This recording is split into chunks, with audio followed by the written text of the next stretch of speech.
Hello guys, Jonah speaking. First of all, thank you very much for your interest in my video unboxing of Heroes of Might and Magic. In this recording, I will show you in more detail how to play on this board game version of this game, so you will know what you expect before the Kickstarter campaign launches. So enjoy watching, and as always, don't forget to leave a like. I also invite you to become a subscriber, and now, here we go. Since heroes on the board, let's start by choosing a hero. In the basic version of this game, we are supposed to have 6 characters to choose from. Always on the reverse side on the character board, you will find a hero of a different class. So there are knights and mages. The character on the other side on the player board of some scenarios can be the second hero in the game. Each hero has information on his character board that will allow you to prepare its starting deck. So for example, the Overlord selects basic stat cards in the amount indicated by the numbers next to the icons on the board. So I take 2 attack cards, 2 defense cards, 1 power card and 1 knowledge card. She is a knight type character, so she adds 1 magic arrow spell card to the deck. For example, playing a mage type, his character would add to his deck not 1 but 2 magic arrow cards.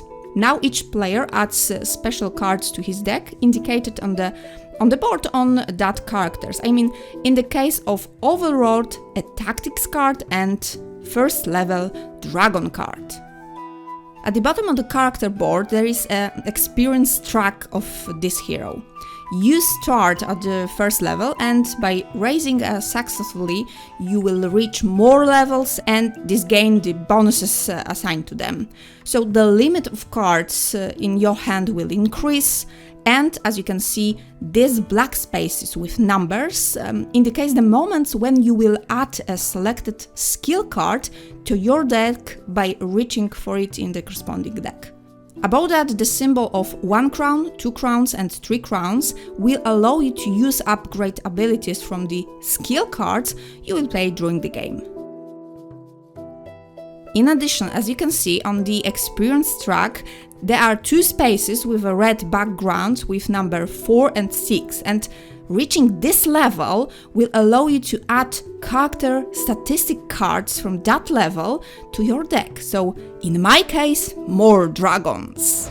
Since I have a deck prepared, I draw cards from it according to the limit indicated on the experience track. So to start with 4 cards. It's worth remembering that in order to rise to experience level of your heroes, you must, at a minimum, defeating enemies having at least the same or higher level than your heroes. But about combat I will tell you more in a moment. Now the actions. There are 3 actions tokens available to the player.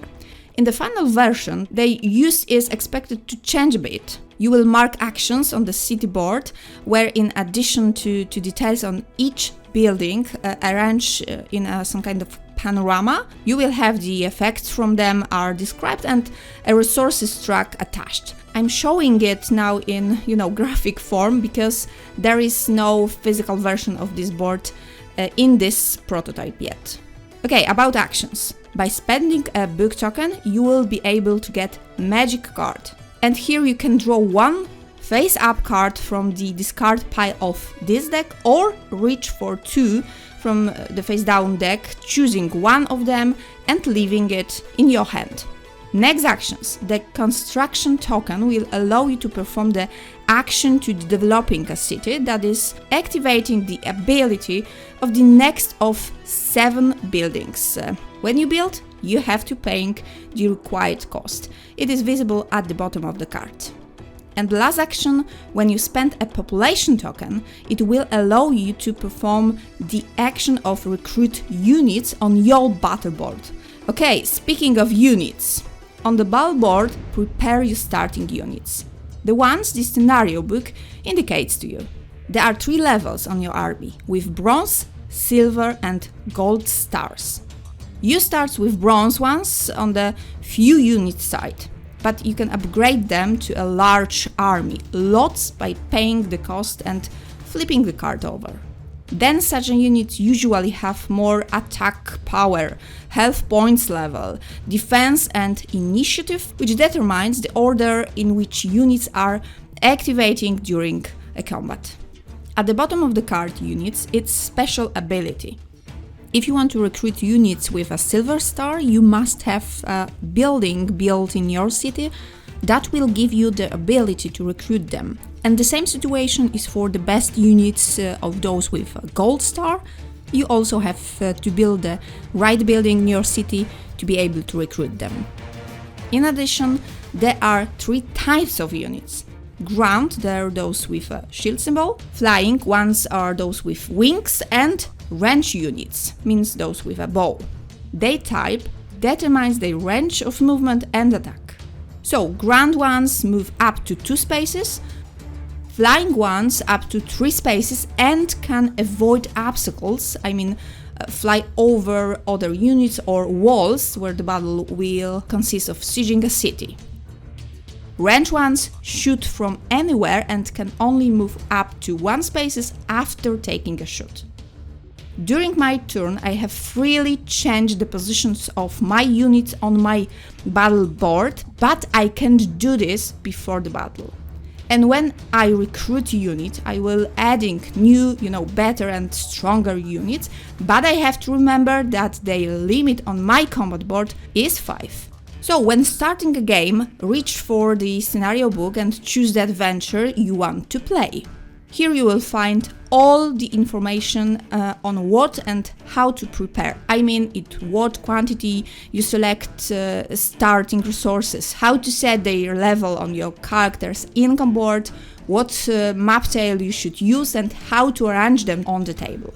About map tiles. Terrain tiles have levels ranging from 1, which is a starting tale with the castle of a given faction, where the heroes will start the game, to level from 6 to 7, where you can expect not only, epic rewards and treasures, but equal more difficult levels enemies to defeat. These scenarios will allow determine the number of rounds our adventure on the board will last. This is marked on the rounds track. The resources and astronomy rounds will be played alternately. So at the beginning of astronomy round, you draw 1 an astronomy card. It's kind of astronomy's prophecy event that will determine some new conditions for all players. In the resources round at the beginning, each player takes as many resources as indicated to the levels on his resources track. So in my case, 15 gold, 2 stones and 1 crystal. In addition, if you have a building in your city such as City Hall, you can draw either additional gold or crystal in this case. You will need resources both to expand your city and to recruit and upgrade your units. And now guys, heroes on the map. Each hero represented by miniatures can move across the spaces on the map tiles. And what is important, in a turn he has 3 movement actions to move to adjacent spaces or by spending 1 movement action to discover a new terrain tile. When you discover a map tile, whether one already laying on the table or one from your hand, you arrange it relative to the tile on which your character sits. In that way the best suits you. Pay attention to the thick lines that block the passage. You will encounter a variety of places of the map. There are many different types of buildings from, mines, magical springs, trees of knowledge, truth, temples, obelisks, shrines to markets or cities. Each provides different kinds of effects. For example, when entering a space with a chest symbol, I hope to, find some treasure, but first I have to defeat the neutral units located there. Basically, every time you enter a space marked with a Roman numeral, the battle just begins with neutral units. So now, see how it proceeds. The number on the space on the map tile indicates the level of enemies. You can find information on what and how many units to deploy in the table on the rulebook. In my example, the number of the space is 2, therefore 2 brown units, I mean with brown stars. I'm playing a normal difficult level mode, so I draw 2 unit cards with the appropriate deck, I mean with a brown star. Then the neighborhooding players takes control with these neutral units and place them in the combat board as he wishes. Now, I combine my battle board with the board where my enemies are already waiting, and now the battle begins. First of all, you need to check the initiative value. The unit with the highest value starts. If there is a tie, the player who initiated the battle starts. He moves the unit according to its movement amount, so that it's adjacent to the enemy. Diagonal spaces are not considered adjacent, and now you have to determine the attack power of attacking unit. Then you can play any number of cards from your hand to upgrade your strength, but only 1 spell card from round of combat. In the case of spell cards, how strong a spell you cast on enemy depends on how much you can strengthen in which cards and power symbols. After that, you roll the combat dice, and you can get 3 results on it: +1, -1, or 0. And now add up the total value of your attack and compare it with the enemy's life level and possible defense. When you reduce his life level to 0, the enemy dies and you gain experience for defeating him. If your enemy survives, he now has a chance to counterattack, I mean, he can return the blows on your unit.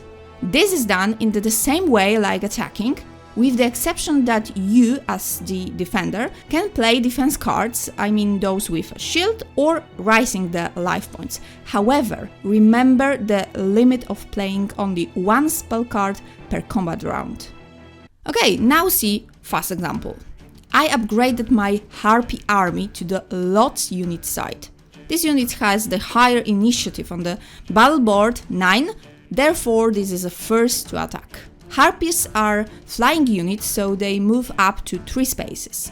And on the opposite side I have rogues whose initiative is 6 and life level is 3, and I still need to break through their defense shield, I mean I need to inflict 4 wounds.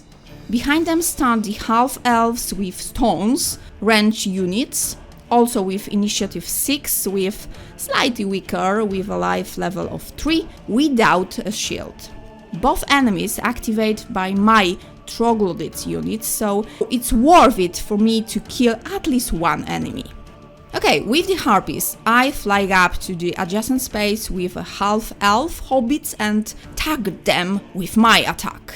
I don't want them to activate because they have a range attack, and on top of that their special ability allows to roll 2 dice and choose a higher result, so it's quite a difficult opponent. I reinforce the strength of my attack of 3 with an attack card played from my hand by adding 1, because I'm a little worried that I will roll -1 on the attack die and fail to kill my enemies. So I roll the die, my result is 0, so I gained a total of 4 attack. That means I kill my enemies. This unit disappeared from the board, and I, after fighting with my harpies, can retreat to the space I move from using their special ability. Among my enemies, the only units left are rogues, who has a higher initiative than my triglots, so now they are the ones who proceed to attack. The player controlling these neutral units moves them to 2 spaces according to their type towards my triglodytes. The attack power of the rogues is 2 plus the result he rolls on a combat dice. So now, just in case, as a defender, I'll play a defense card from my hand and add 1 to my shield. And you know, now the rogues will not break through.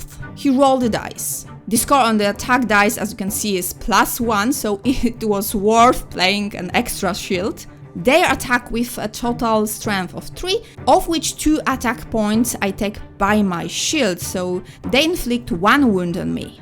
And now it's time for my counterattack. I need to get 4 attack points to kill them. The basic strength of my triglodytes is 2. I play my first magic arrow spell card in this battle. I add to them a power card. So thanks to the power, I inflict 2 wounds and I have a total of quite 4 damage. Now I roll the attack dice and I hope only not to get a score -1.